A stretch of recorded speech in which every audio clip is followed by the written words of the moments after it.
ఈరోజు హైదరాబాద్ మహంకాళి అమ్మవారి జాతర, అలాగే ఆడి కృత్తిక పర్వదినం.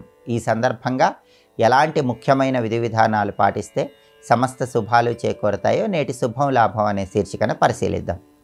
ప్రధానంగా హైదరాబాద్ మహంకాళి అమ్మవారి జాతర సందర్భంగా కాళికా అమ్మవారి ఆలయానికి వెళ్ళి అమ్మవారికి ప్రత్యేకమైన నైవేద్యాలు సమర్పిస్తే అమ్మవారి సంపూర్ణమైన అనుగ్రహం కలుగుతుంది. కట్టె పొంగలి, పసుపు కలిపిన అన్నము, చక్కెర పొంగలి, బెల్లం పొంగలి ఇలాంటి నైవేద్యాలు అమ్మవారికి సమర్పించటం, అలాగే వేపాకులు కలిపినటువంటి నీటిని అమ్మవారికి సమర్పించటం ద్వారా అమ్మవారి అనుగ్రహం కలిగి అనారోగ్య సమస్యలుండవు, జీవితంలో అన్నపానాలకు లోటు ఉండదు. కాబట్టి హైదరాబాద్ మహంకాళి అమ్మవారి జాతర సందర్భంగా ఇలా అమ్మవారికి నైవేద్యాలు సమర్పించండి. వేపాకులు, పసుపు కలిపినటువంటి నీళ్లు అమ్మవారికి సమర్పించటం అంటే శాఖం ఇవ్వటం ద్వారా అమ్మవారి అనుగ్రహానికి ప్రతి ఒక్కరూ సులభంగా పాత్రలు కండి. వీలైతే దగ్గరలో ఉన్నటువంటి కాళికా అమ్మవారి ఆలయంలో నిమ్మకాయ దీపాలు వెలిగించటం, అమ్మవారికి నిమ్మకాయల దండ సమర్పించడం ద్వారా సమస్త శుభాలు చేకూరుతాయి. అలాగే ఈరోజు ఆడి కృత్తిక పర్వదినం.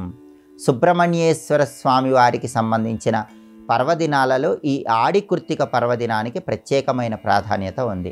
ప్రసిద్ధ సుబ్రహ్మణ్య క్షేత్రాలలో సుబ్రహ్మణ్య స్వామికి ఈ ఆడి కృత్తిక సందర్భంగా కావడి మొక్కులు చెల్లించుకుంటారు.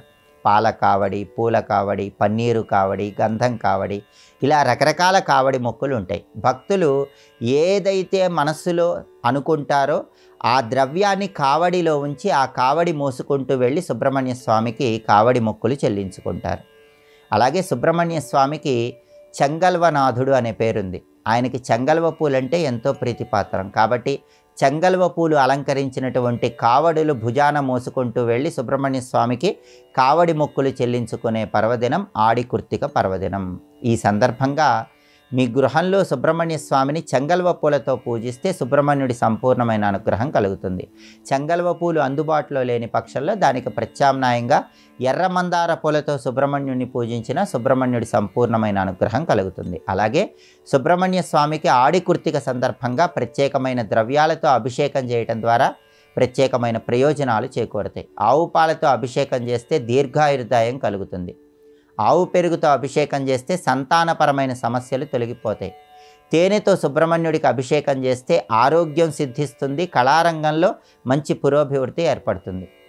పంచామృతాలతో అభిషేకం చేస్తే సర్వకార్యాలలో విజయం చేకూరుతుంది. అరటి పండ్ల గుజ్జుతో అభిషేకం చేస్తే వ్యవసాయ రంగంలో ఉన్న వాళ్ళకి పంటలు బాగా పండుతాయి.